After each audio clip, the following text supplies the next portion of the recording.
नमस्कार, बहुत स्वागत। मैं ललित प्रजापति और एक बड़ा अपडेट जो रूस और यूक्रेन के युद्ध मैदान से आ रहा है। 805 तकरीबन मिसाइलें, 13 ड्रोन।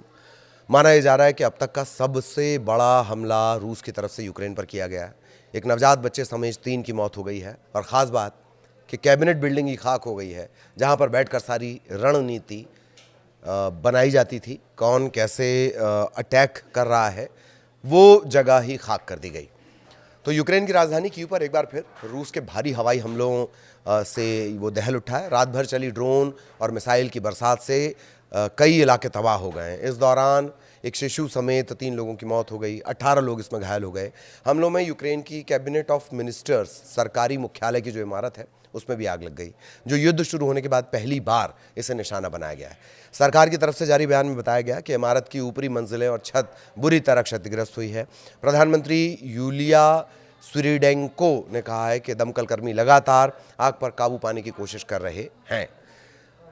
कीव की वायुसेना के मुताबिक रूस ने एक ही रात में 805 ड्रोन और 13 मिसाइलें एक साथ दागी हैं और ये रात में अब तक का सबसे बड़ा हमला, एक रात में अब तक का सबसे बड़ा हमला बताया जा रहा है। इनमें से कई ड्रोन जो हैं वो राजधानी में गिरे हैं, आगजनी का कारण बने हैं। कीव के मेयर विताली क्लिचको ने टेलीग्राम पर यह जानकारी दी कि ड्रोन हमले में एक शिशु और एक युवती की मौत हुई है, एक और मौत भी हुई है, जबकि 5 घायलों में से एक गर्भवती महिला भी शामिल है। इस घटना में जो डर्नित्स्की ज़िला है उसमें बम शेल्टर में छिपी एक बुजुर्ग महिला की मौत हुई है। तो क्या क्या तबाही इस हमले के बाद मची है, पहले वो जान लीजिए। डर्नित्स्की जो इलाका है, इसकी एक 4 मंजिला इमारत का बड़ा हिस्सा ढह गया है। इसके अलावा स्वियातोशिंस्की ज़िले की एक 9 मंजिला इमारत, इसके कई फ्लोर तबाह कर दिए गए हैं। मलबे के बाद जो आग की लपटें हैं उन्होंने 16 मंजिला अपार्टमेंट समेत कई इमारतों को जलाकर राख कर दिया। सोशल मीडिया पर जो तस्वीरें जारी हो रही हैं उनमें इमारतों से लगातार धुआं उठता दिख रहा है, दीवारें टूटी नजर आ रही हैं।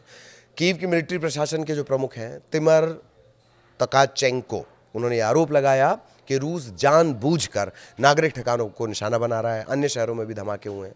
मध्य यूक्रेन के क्रेमेंचुक शहर में दर्जनों धमाकों से कई इलाकों की बिजली गुल हो गई है।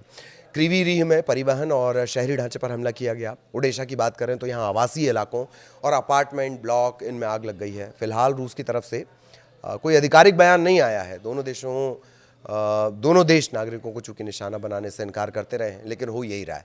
फरवरी 2022 में युद्ध शुरू होने के बाद से अब तक हजारों आम लोग अपनी जान गंवा चुके हैं। ये स्थितियां हैं। यूरोपीय देशों का जो रिएक्शन है पश्चिमी यूक्रेन पर हमलों की आशंका के बीच, जो पड़ोसी देश है पोलैंड, उसने अपने लड़ाकू विमानों और नाटो सहयोगियों के विमानों को सक्रिय कर दिया ताकि हवाई सुरक्षा सुनिश्चित की जा सके। फ्रांसीसी राष्ट्रपति इमैनुअल मैक्रों ने इसे लेकर कहा है कि रूस लगातार युद्ध और आतंक की सोच में फंसा हुआ है। हमारी संवेदनाएं पीड़ितों और उनके परिवारों के साथ हैं। फ्रांस यूक्रेन और उसके लोगों के साथ खड़ा हुआ है। हम अपने साझेदारों के साथ मिलकर न्यायपूर्ण और स्थानीय शांति के लिए हर संभव कोशिश करेंगे।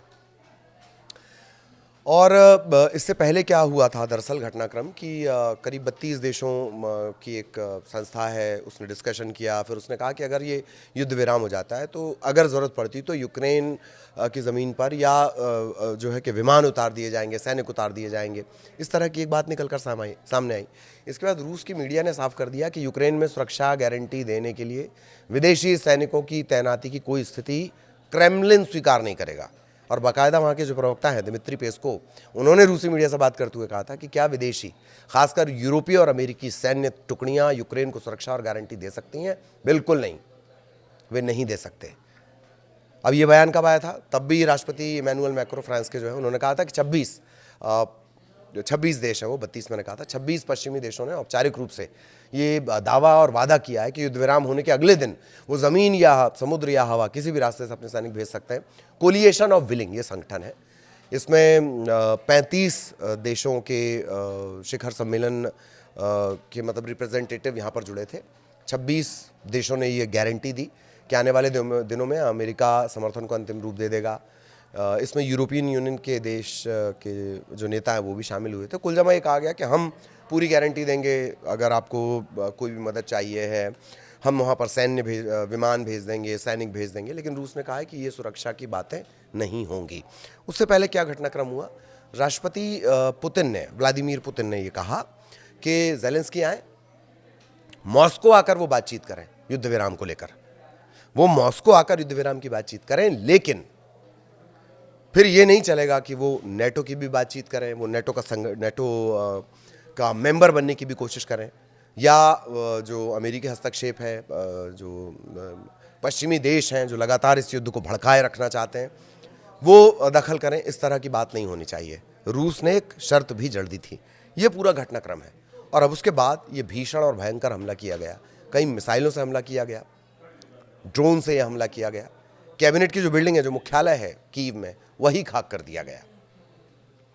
आगे भी रूस यूक्रेन युद्ध का अपडेट आप तक पहुंचाएंगे। नमस्कार।